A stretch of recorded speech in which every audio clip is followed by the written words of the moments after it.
you find it sad that you never really got to develop a relationship with your mum that went into friendship because she died. What age were you? Yeah, I was 22 when she died. But, you know, I've been thinking about this since we started talking about it, and I was always under the misconception, because I was so young, we never had chance to change that relationship to, you know, the friends where you go out shopping and you talk intimately and you talk about sex. But I just wonder if we'd have ever got to that relationship, because, I mean, she never talked to me about the birds and the bees. In fact, she turned around to me and said, I don't think there's any point. I think you know more than I do. So I never had that, you know, that relationship where I could confide in her about... But how close do you think you need to be? Or there's different ways of being close to your mum. I'd want her to be a friend. I'd not quite a best friend, but she's definitely somebody that I would want to share quite a lot of that. You know, there's so much of your life that is, I suppose, we keep quite secret. I want to share that with her. Yeah, I kind of agree with that. I mean, I was very, very close to my mum. I spent, you know, hours and hours and hours with her, but I would never have told her any of my private business. I mean, she knew most of it anyway, because I talk about it on TV and on the radio. But I could never sit there one-to-one and have a conversation with her about all that stuff. And it's mainly because she was quite old-fashioned, my mum, and I just wanted to keep that kind of... Maybe I just never grew up, and maybe I carried on being the child. I don't know. Were you comfortable with that, or did you, like, Terry, yearn for something that wasn't a bit No, I never closer? yearned for it. I think I kind of respected her. In a way, I suppose I thought it was... it would be kinder to her if I didn't have that conversation with her, because she was a bit of a prude, my mum, and, you know, I didn't really want to embarrass her. And also, I didn't burden her with all my problems. See, I would have liked that relationship with my mum. I mean, she was a great mum, but she just didn't talk about anything with me, you know. And I remember when I got pregnant with Shane Jr. and I said, you know, this is a woman who's had 8 kids. I thought she'll tell me everything I need to know, you know. And I just said, you know, Mum, what's it like? What's childbirth like? And her only answer was, you'll find out soon enough.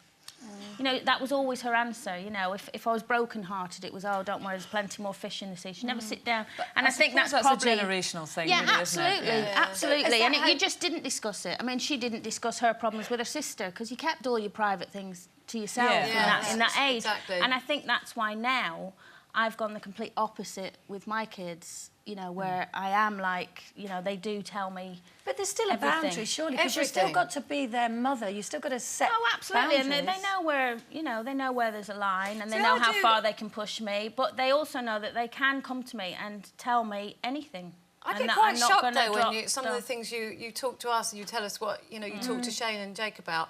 And my sister does it too. She talks to her kids about stuff, and I have to leave the room. I'm like, oh, stop it. Do you know what I mean? Because it's that mother-daughter thing. Well, yeah, but can you be too close, you know, as a parent and child? Should there be that line? I mean... Well, I mean, in terms of the intimate details, sex life, I mean, you know what Shane gets up to in intimate details. I mean, do you need to know that? Well, I've never actually gone up to him and said, right, Shane, let's sit down and you tell me every intimate detail and every girl, you know, that you've been with. But he has come to me. He's always come to me and offered that information, or said, Mum, I've got a bit of a worry about something. Can I talk to you about it? Now, I don't want to be like my mum and go, no, you'll be fine, don't worry about it, and walk off. Yeah, but you say this on one hand, so you're saying, you know, you do share stuff, but I know that he wants to go on holiday with his mates and you won't let him do that. So how can you, on one hand, say that, you know, you talk intimately and you share all that, but then you won't let him go on a lad's holiday? Because at the end of the day, I appreciate the fact that he's a 17-year-old boy and 8 17-year-old boys want to go to Magaluf for a week. Yeah, but you let him go to Amsterdam and sleep with a prostitute. Yeah, but... I don't understand that. I mean, I would not want my son going to Amsterdam and sleeping with a prostitute. No, and I wouldn't. But the thing is, when he came to me with that story, and I'm not going to go over that story again, thanks for bringing it up. Sorry, but it is relevant. I'm never going to live this down.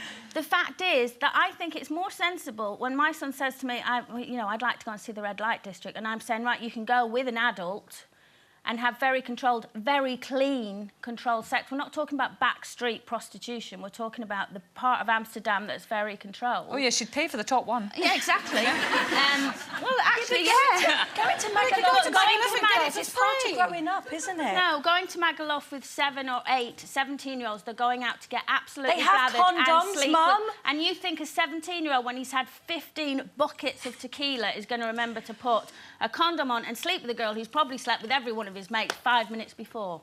That's more sensible. There we go. If you thought that got heated, wait until you watch these and click here to subscribe. You may as well. It's totally free.